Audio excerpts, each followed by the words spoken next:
Welcome to Side Hustle. My name is Daniela. And I'm Karina. And today we're going to talk about interviewing. So interviewing is definitely something that can be challenging, especially when you're fresh out of grad school or interviewing for your first position in social work or in mental health.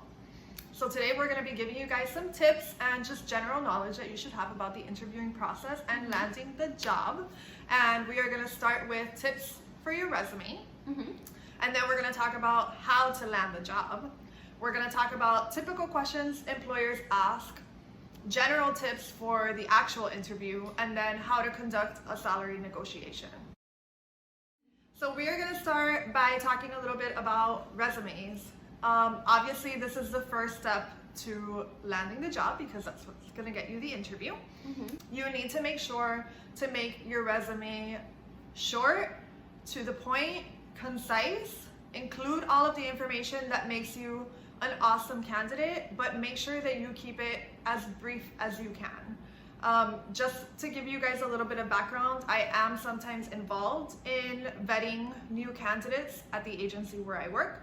And so I know which resumes get considered and which ones go in the garbage. And the 8-page resumes that give me all of the history from high school to now, I hate to say it and to be harsh, but they go in the garbage. I don't care, and none of us in management care whether you worked at Starbucks and were like a superstar barista.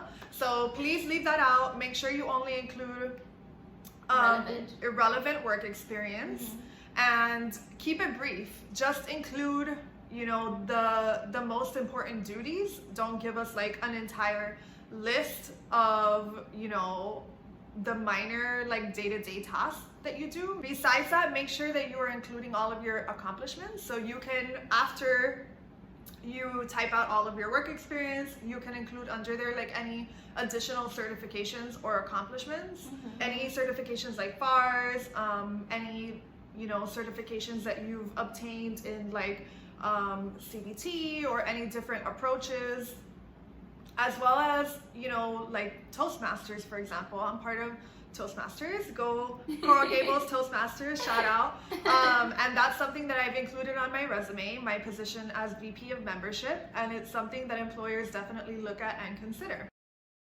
Okay. So we're gonna move on now to how to land the job. A little bit of advice.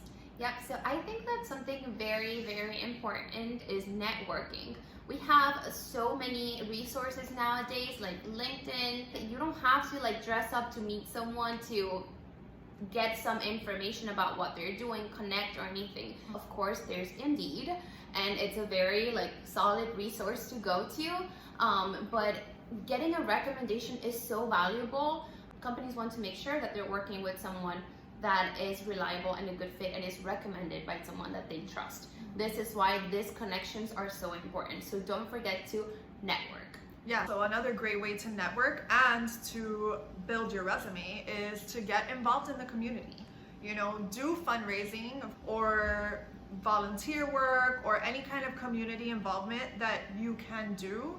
Try to do it, even if it's once a year. Or try to get involved, and that will definitely help to make your resume more attractive to potential employers. Typical questions that potential employers will ask, and this is a tough one because I don't know about you guys, but I have a tendency to like freeze up in interviews and all of a sudden forget all of my accomplishments. So this is really important to be able to prepare beforehand for what questions might be asked of you. All right, so I wanted to start with the first most typical question, which is, tell me about yourself. There are 2 ways to answer this question. So what do you want to know about me? And this is good because you are not going to be rambling if you feel like you're the type of person to do that, and also you're just going to tell them what they want to hear. They're going to tell you straight up like, I want to know about your career, and bam, you're already in the interview talking about what matters, right? If you're the type of person that likes to have everything under control, I just recommend you practice this in front of the mirror and come up with a specific statement for this.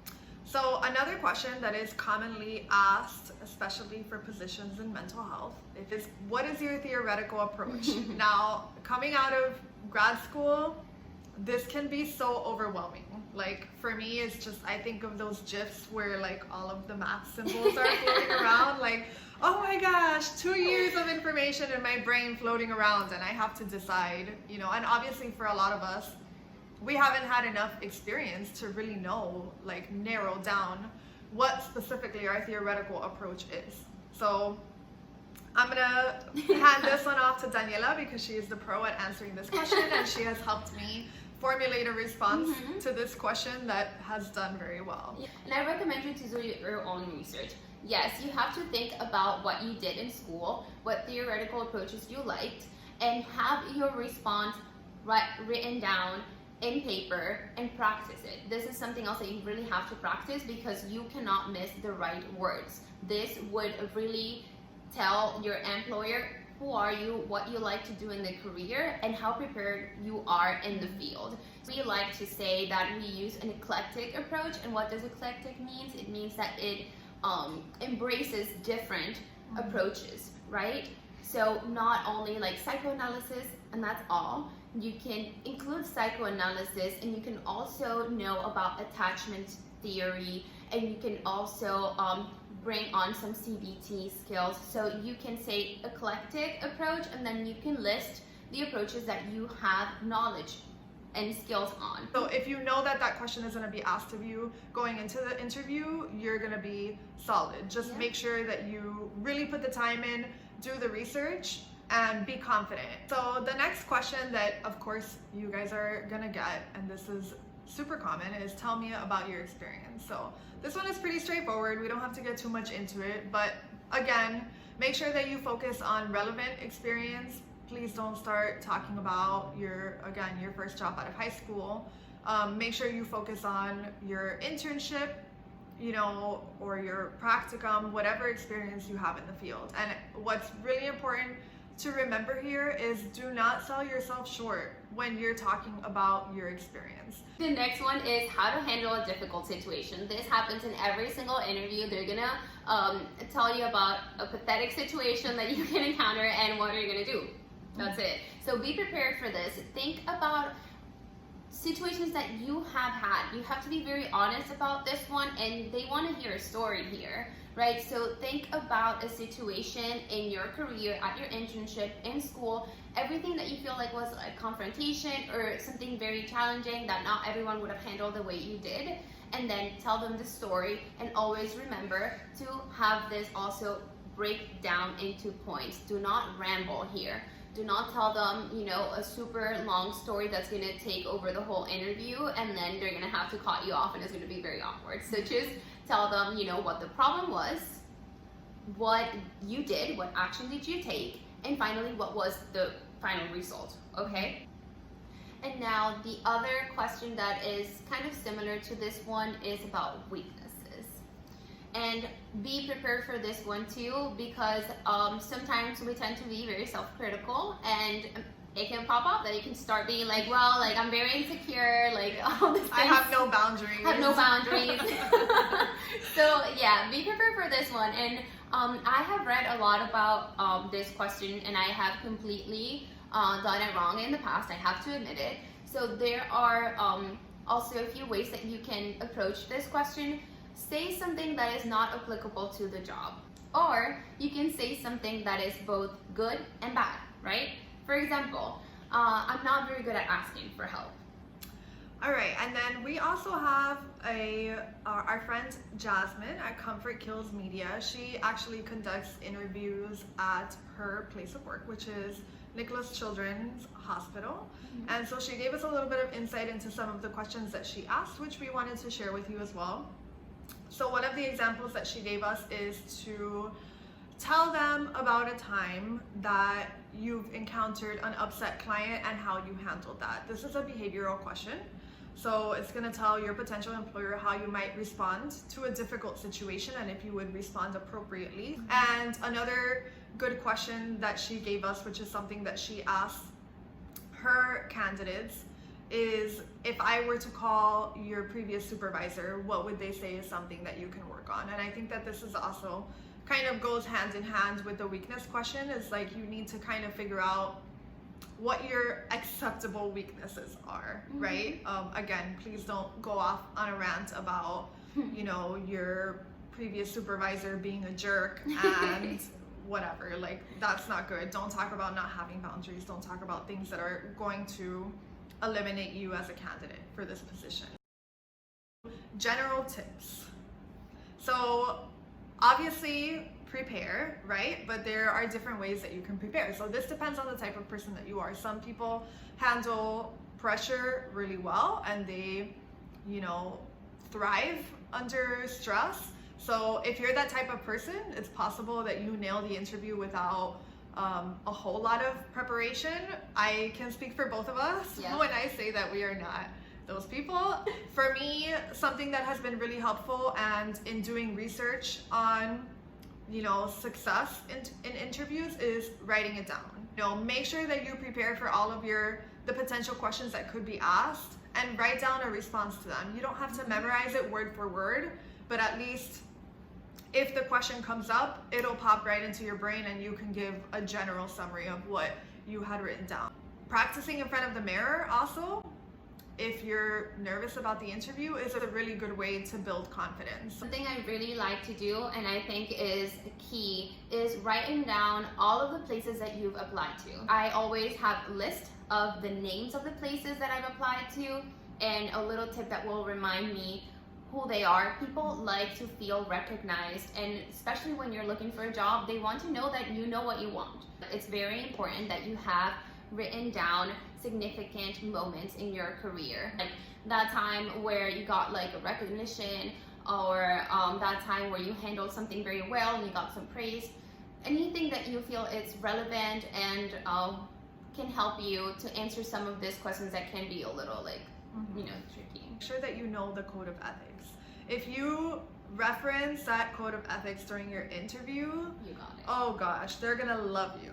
Sell yourself. We mentioned that a little bit before, but it's really important, guys, to make sure that even if you don't feel confident as a professional yet, you come off confident. And sometimes, unfortunately, we have to fake it to make it, and this is something that you're probably gonna have to do in your first couple of interviews. Make sure you sell your strengths, even if they're not, you know, 100% related to social work or mental health. If you're organized, if you've been in a management position, you know, anything like that is relevant to, you know, a new job, and it's something that sells you as a candidate. So if you guys need inspiration, I would really encourage you to read our blog on Courage Before Confidence.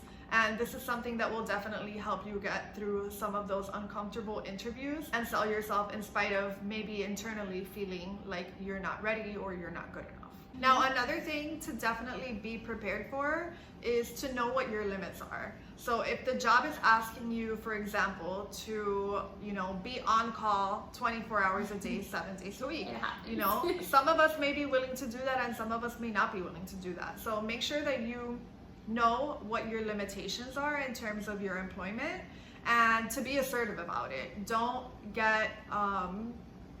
get pressured into agreeing to something that you know you're not comfortable doing, because that's just going to complicate things later on down the line. So be assertive about it. If you have any questions about anything that they would be asking you to do, such as being on call 24 hours a day, 7 days a week, feel free to ask them, is there any flexibility around that? You know, I'm not sure that I'm comfortable being available 24 hours a day, 7 days a week, because I have a family and I have other responsibilities. And there's nothing wrong with that. There's nothing wrong with knowing our limits and being assertive about them. To our next point, which is salary negotiations. This is something that a lot of people struggle with, but is very important.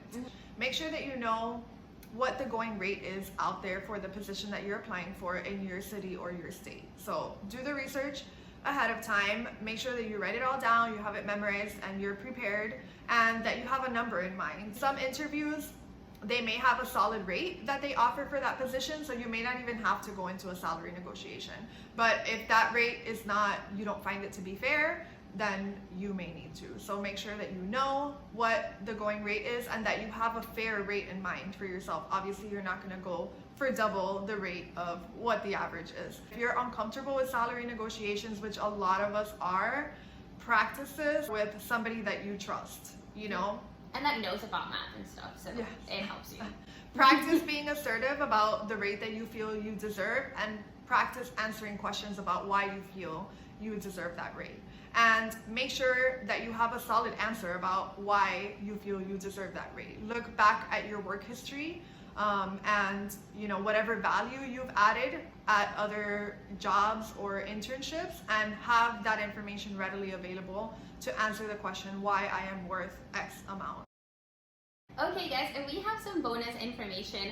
I wanted to talk about what things you want to know from your employer, what questions to ask, because this is an interview and this is your moment to know whether you also want the job, right?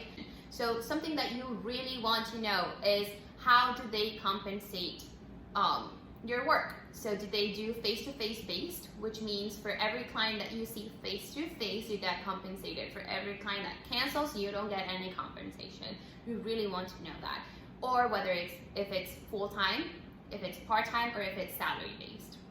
Something else that you want to know is whether they offer supervision. You need supervision. You do not want to go to a job that doesn't offer supervision unless you are willing to pay for a supervisor outside of that company that's willing to devote to you an hour a week of supervision, right? So if you don't have that option, then you want to make sure that your company can offer that to you, and whether you have to pay them for it or if it's included.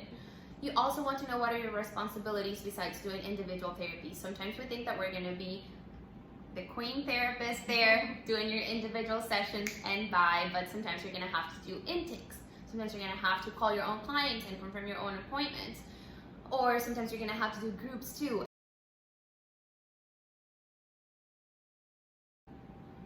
So this wraps up today's session about interviewing for jobs in social work or mental health. We hope that you guys find this information helpful, and again, please feel free to comment or message us if you have any questions about this process, and best of luck to all of you guys. Yep, and don't forget to subscribe and give us a like so we can make more videos like this. Thanks. Bye, thank you.